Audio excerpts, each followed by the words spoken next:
Was there deliberate covering up, or are you saying that was... I think in Rotherham there was deliberate covering up. Yes, I can speak to that one in a very detailed way because I was there for 6 months. We did the inspection and I saw it was the night in the inspection room where I was going through a child's file and I realised somebody Tipexed out the word Pakistani, literally Tipex. People watching the programme may not even know what that is, but it's where you cover up a word. And I thought to myself as I picked it off with a paperclip, I thought, who did that person think they were helping? Baroness Casey, thank you very much for being with us tonight. How do you feel about what Gemma and Fiona and thousands of girls have been through? Well, sadly, it's not the first time I think I've even been in this studio. 10 years ago, I went to Rotherham. I did the inspection into Rotherham on child sexual exploitation. You were experiencing it before then. There are many other girls and now women who have been severely let down. I think what really has got to me a bit about doing this particular report is 10 years ago, I couldn't have been clearer, really, about what was happening in Rotherham. I said at the time there are national implications. This isn't the only place this is happening in. And then you can see over a long period of time, Victoria, that there have been lots of initiatives, lots of reviews, lots of this, lots of that, lots of reports, and yet it doesn't feel like it's come to anything that so is decisive enough. Yeah, I am. I'm raging, actually, on behalf of the victims. I mean, I may not look like it, but it's been... You know, it's been awful to realise that as a society we still don't see these girls as girls. We want to see them as wayward teenagers that are making difficult choices in their lives, that our rape laws don't seem to protect them. That was something I discovered in Rotherham when I was interviewing, or listening actually, to the testimony of a survivor who said that they groomed her. They said that they were in love with her. She thought they were in love with them. She was only 12 when it started. And then on her 13th birthday, multiple men, multiply raped her multiple times. That, I quote, was her birthday present. And they said to her, you will never be believed because you're now 13, which means you can consent. And everybody there are lots of people out there will say, oh, no, our age of consent, we do prosecute. The problem is that we need to put the onus on the men, the older men, who do this, and we've got to see girls as girls. And that's why I realise it's not just about child sexual exploitation. I want a clear rule that says, if you have penetrative sex with a child, we will come at you with rape, and it's mandatory, and there's no excuses, nothing to get in the way of it. But it is 2025. How has this not happened already? Well, I think overall in society, I think we see child abuse as being small kids in families, right? And I think that we have eyes on smaller kids. So women who get pregnant, they go to health visitors, there are midwives. Most people have their kids in hospital, then the kids grow up, they go to schools where there's one teacher. So the teachers in small schools, much more eyes on, pastoral care is easier. You can pick up the sights and sounds. And then, of course, you get to when kids get older, we have to want them to have more independence. But if only that was the story. The story is a lot of these survivors and victims today are actually kids that aren't on anybody's watch, who've gone missing.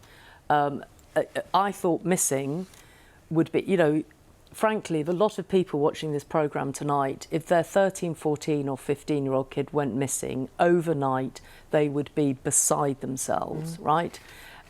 And yet, as a system, as in children's homes, in foster homes, it's just a kind of tick. And I've never understood that. And I think when I went back and I looked at the data, I thought, no, this isn't good enough. No. Our safety net, the predators, the bad people, the really bad people, are the predators, and I use that word deliberately. they are prey, right? And they're looking for their prey. So what they do is they look at the safety net and they think, I know where I can get them. I can get them outside the kids' homes. These kids outside school, I know how to find these kids. I know how to tell them that I will love them better than the state, and they groom them. Yes, but, Baroness Casey, there are adults in the form of police officers and people who run children's home and children's services and local councils and other adults in authority whose actual job is to protect those children, whichever kind of child this is, from whatever background, whatever class, however vulnerable. But they weren't doing it. Were they worrying about their own reputations or what? So I think that part of the... in Rotherham, 10 years ago, I felt very strongly and very clearly, because remember I was there for 6 months only concentrating in one place, that actually there were a number of reasons. I think that they thought these kids were too hard, that they weren't worth it, that actually they were teenage prostitutes, frankly that we didn't see them as children. Now that's not, there are huge numbers of social workers and teachers and police officers that get up every single day wanting the world to be a better place.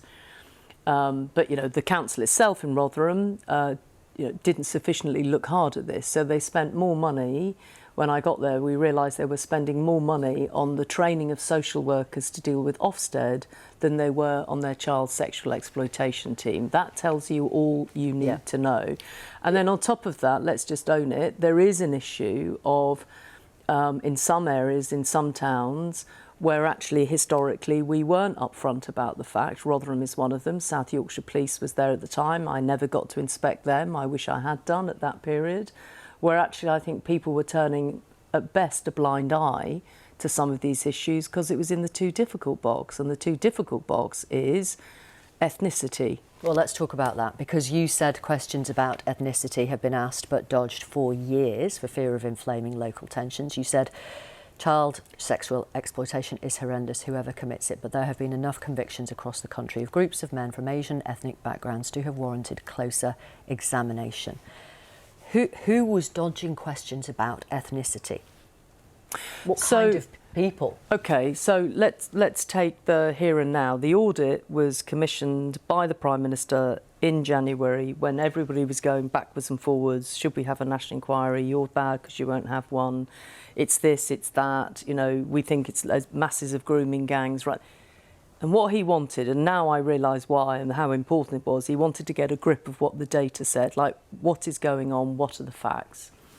So, the irony of this, if anybody thought they were being helpful with this, they were not being helpful to anyone, not just the victims, but actually Pakistani heritage and Asian communities. The national data that we collect, as in the police collect on behalf of the Home Office, is partial. We get 34% completion rate of ethnicity. And then what I started to realise is that then that data is used to say that it's 88% white. And this has been repeated now. So I go back to the 2020 report produced by the Home Office. And in that report, and I've looked at the run up to it and the after of it, they do a very similar thing, which is they say there's all of these issues of ethnicity, we must look at them carefully, but overall, on balance, child sexual exploitation is essentially primarily a white issue. And then I look at, I can't get national data because why? It's too difficult for you to collect it. No, if you don't collect, either don't collect something or do collect something. The worst thing you can do on an issue of race and ethnicity is half collect it. It doesn't help anyone. So then you end up look like you're covering up. And then, of course, that's a gift to the people that want to sow hate, really. So it doesn't help anybody at all. And then was there deliberate covering up? Or are you saying that was... I think in Rotherham there was deliberate covering up. Yes, I can speak to that one in a very detailed way because I was there for 6 months. We did the inspection and I saw it was the night in the inspection room where I was going through a child's file and I realised somebody Tipexed out the word Pakistani, literally Tipex. People watching the programme may not even know what that is, but it's where you cover up a word. And I thought to myself, as I picked it off with a paperclip, I thought, who did that person think they were helping? Either they were worried about, people get worried, Victoria, about organisational reputation, they get worried about their own, people say we've got community tensions. You know, the English Defence League had parked out in Rotherham when I was there and were demonstrating week in, week out. If you'd been a Muslim Pakistani heritage woman scarfed walking through that town, it would have been impossible. So if you think you're helping her, you're not helping her. If you think you're standing up for the victims, you're not standing up for the victims, you're not helping anyone. I've got a couple more. Sorry. No, it's fine. It's absolutely pertinent that you talk about this in detail tonight, and we're very, very happy to hear you talk about this to our audience.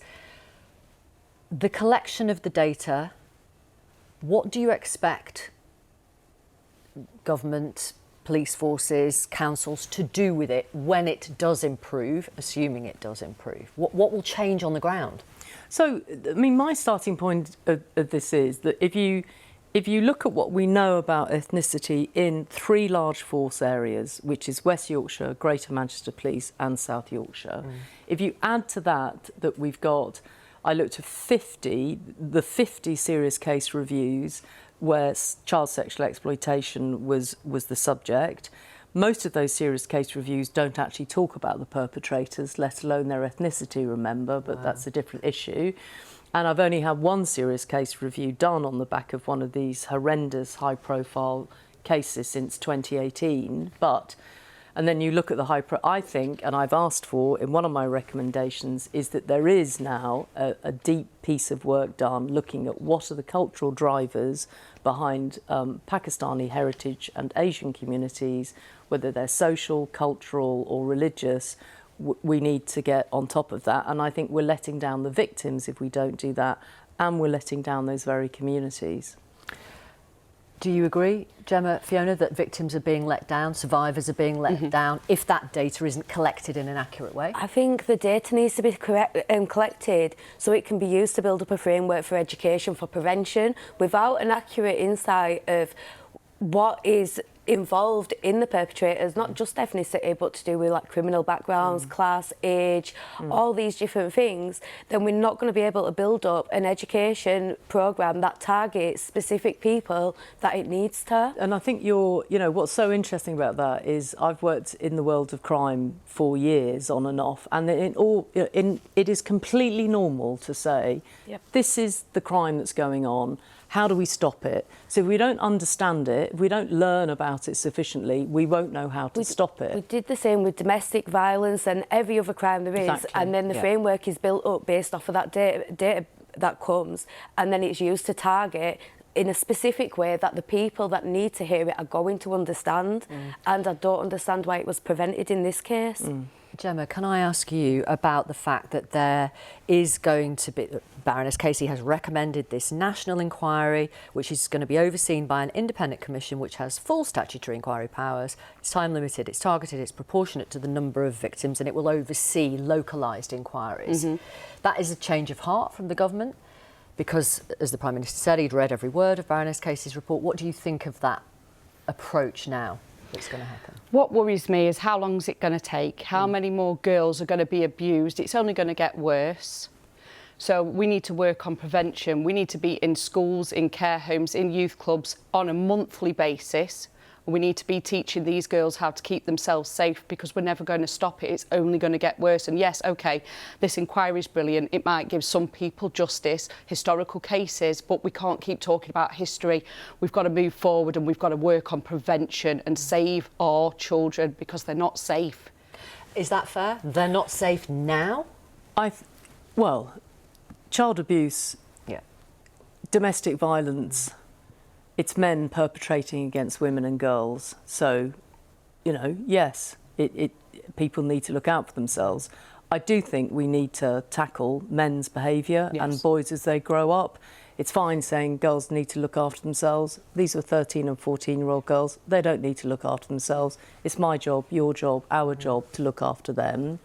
I think the other thing is that because the National Inquiry has been like a high-profile thing because of all the politics, that I want consent changed, I want better protection for victims. I want a national criminal investigation. So my biggest thing is actually the criminal investigation of the here and now. Yeah. So I've looked at the techniques for serious and organised crime, which some of the better investigations do. And I think they are much better at making the connections between different parts of the country, between different, you were saying yourself, you were moved from different places. Yeah. You need top cops to try and work that one out. So my top priority from that perspective is to do the here and now, to actually have better protection, which is what you definitely want. Yes. Yeah, and I think one of the important things, like you've said there, is it isn't just about teaching the victims either. From my experience, that older men would groom younger boys to become groomers themselves. It's about teaching them the warning signs of inappropriate behaviour being taught to them. So we don't want to just be targeting the victims or potential victims. That's why we need the data about the perpetrators, so we can try and intervene, because it is important to tackle it from all sides. I do think agencies should be looking into survivor-led education within schools and within services. What do you think of the politicisation of it? I'm disappointed by it, to put it mildly. I think I really hoped and hope still that the report is so clear, it's so straightforward. We need to change some laws, we need to do a national criminal investigation, we need to get on with a national inquiry with local footprint in it. And ideally, wouldn't it be great if everybody came behind that and just backed it and got on with it? Did you, I don't know if you were able to see what the conversations in the Commons, the statements in the Commons, did you see politicisation in the Commons today? Yes, as I was leaving to actually go and do my own work on this, I just felt that moment really, dare I say it, that I felt the opposition could have just been a bit, yes, we will all come together behind you. Maybe there's still time to do that. I think it's just so important that they do. It almost doesn't matter right now, does it, what political party people are part of, that we've identified there's a problem. It's been a problem there a long time, and it's about time we drew a line in the sand. If you would like any support or information as a result of tonight's conversations, you can contact the BBC's Action Line. There's the number 08000 077 077, or you can go to bbc.co.uk/Action Line.